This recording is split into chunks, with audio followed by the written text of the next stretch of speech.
What is up, guys? Welcome back to the Terrier Owner YouTube channel.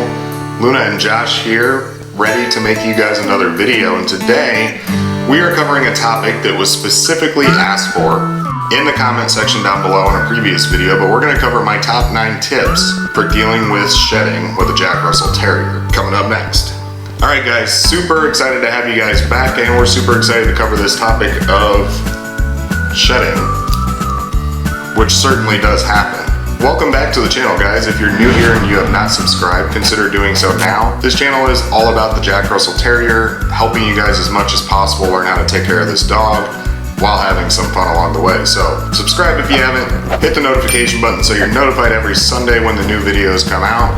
Never forget to visit terrierowner.com, and never forget that throughout a video, a thumbs up helps me and Luna out immensely and supports this channel. Otherwise, let's dive into tip number 1, guys, when it comes to shedding with this dog, which is you just have to accept that it's going to happen. Right, Luna?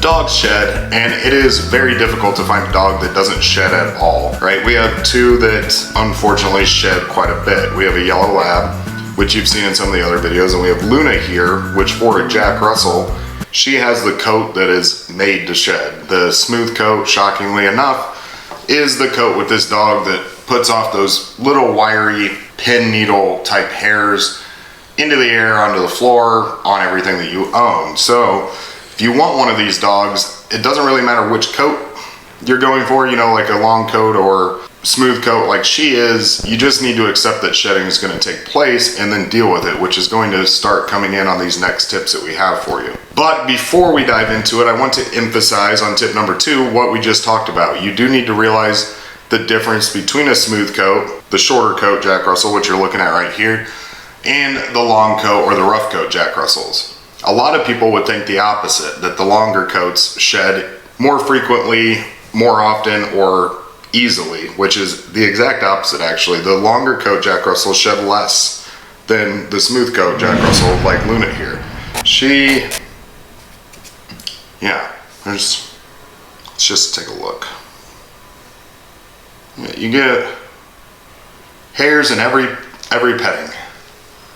This is the dog for you. Have your allergies in the back of your mind. Understand what you can handle, you know, allergy wise, mentally, because shedding can become a mental drain, trust me.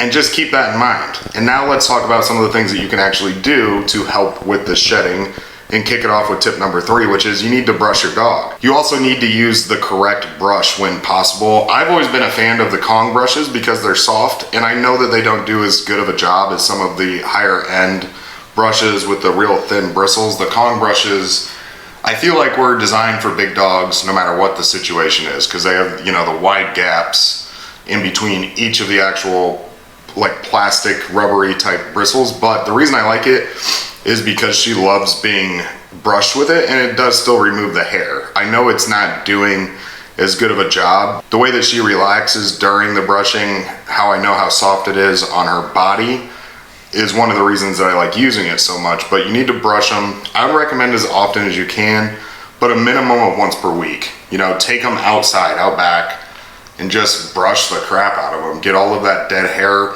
off of their body, and if you do it outside, you don't have to vacuum it up or sweep it up, and it's not blowing around in your house. It just kind of goes off into the wind and off into the sunset. If you can do it more often, you know, just step outside for, you're gonna yawn and then bite me, for like 3 to 5 minutes daily, do so. It's not gonna hurt to brush these dogs often. It gets those dead hairs out of them, and it keeps their coat clean. The next tip that I want to give to you guys is about the bath time.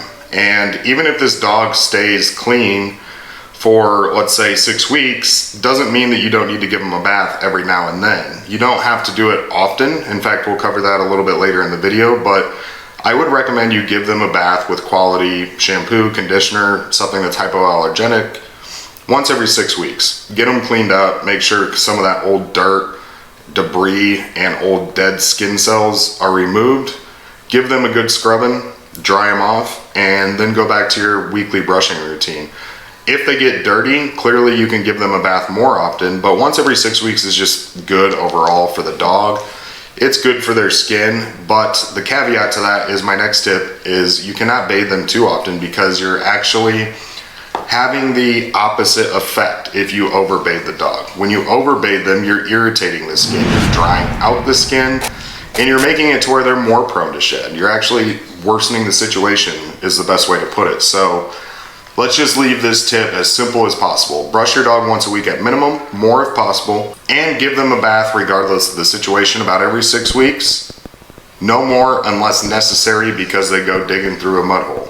All right guys, my next tip is how you actually just deal with it in the home. Like I said in tip number 1, you just have to deal with the shedding. It's part of it, right? It's gonna happen. There's nothing you can do to completely avoid it. You can't shave them down to no fur at all. So the next thing I recommend you do is have a quality vacuum in the house. You don't necessarily have to go with the vacuum that I use because it is, you know, an expensive vacuum. I use the Dyson V8 animal vacuum, which does a fantastic job with dog hair. It's like it was meant to suction dog hair all day long, but have a vacuum because dogs in general are gonna put strain on vacuums. Those filters, the rollers, and everything about a vacuum just seems like dog hair is the enemy of a vacuum. So get a quality vacuum. And I would recommend another little tip when it comes to purchasing a vacuum for a dog is make sure it's rated to do well with animals, and purchase the extended warranty, like the coverage protection plans on vacuums when you buy them. Whether it's like the 2-year protection through Amazon, or like when you go to Best Buy, they always offer you the 2 or 4-year protection plans. The reason that I am saying to do that is because vacuums with us break all of the time. We go through them, something happens to them to where we need a new one, and those protection plans are honored very easily these days with stores. It's like they're competing for business and they want people to trust doing business with them. I've never had a problem exchanging out a vacuum with those protection plans. And maybe we break them so easily because maybe a little OCD is in the family, but we're vacuuming all the time. We don't want the dog hair visible. We just want everything clean. So we're putting abuse on those vacuums nonstop because of these dogs. But if you want to save some money, spend a little bit now and be able to swap that vacuum when it takes a crap on you. My next tip, guys, before you even adopt this dog, is you need to understand your allergies. I'm actually allergic to about any pet that exists, but I have what I would consider, you know, like introductory allergies with animals. Once I have them in the house for a few days, they completely go away and I never have to deal with it again. When I first got Luna with her shedding here, I would get hives on my neck from her little pin needle hairs touching my neck, and it would itch. It's almost like I just got a haircut and then I didn't shower after it. But you need to understand if you can handle the shedding and the allergies that they'll put off, because don't forget how adventurous of a dog this is when they're outside too. You know, they're gonna have dander, dirt, and other things from the kind of dog that they are when they're outside. It's a working dog. They have prey instincts. They go under things, they go through things.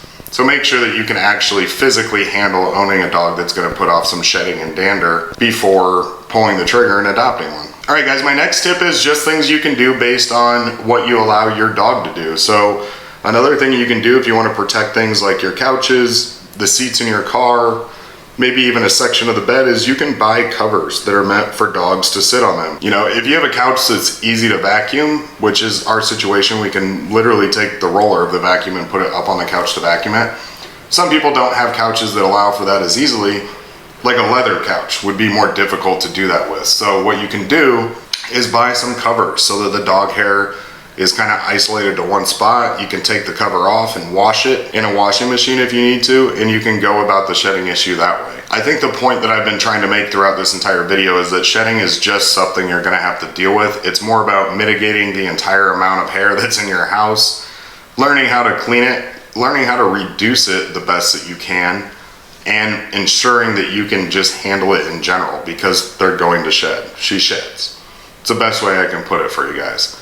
If you have multiple dogs, you definitely understand the amount of hair that can be produced in an area where they're at often. Okay guys, this is the tip that I would venture to say is the most overlooked tip of them all, and it's make sure that you're providing your Jack Russell with a healthy diet.